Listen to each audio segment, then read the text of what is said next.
Magandang hapon, Araneta! Una sa lahat, nagpapasalamat ako sa Poong May Kapal. Wala tayong lahat dito kundi dahil sa kanya. Pangalawa, sa pamilya ko, sa asawa ko. At bukod doon, sa mga kaibigan natin, mga VIPs po natin, maraming salamat. At higit sa lahat, maraming salamat sa mga teams na nandito na sumuporta sa ligang ito.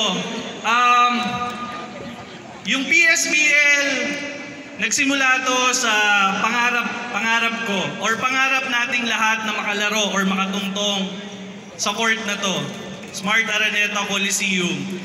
At personally, I put up this league para sa mga kabataan na to na nasa likuran ko, para magkaroon sila ng opportunity to play sa court na to showcase their talent, and para magkaroon sila ng opportunity for a brighter future.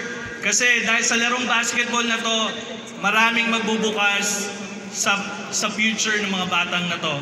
And aside from that, siguro PSBL, kami na siguro yung pinaka-ambitious na liga ngayon. Kasi ang PSBL po, pupunta tayo sa bawat sulok ng Pilipinas, hahanapin natin lahat ng talentong available at pasisikatin natin silang lahat. We will showcase their talent, and aside from that, basketball will just be the entry point for PSBL. Kasi ang talagang pangarap natin dito is mabigyan yung mga kabataan na to ng magandang kinabukasan. And with that po, samahan nyo kami sa journey na to at maraming salamat po sa oras ng pagpunta nyo dito.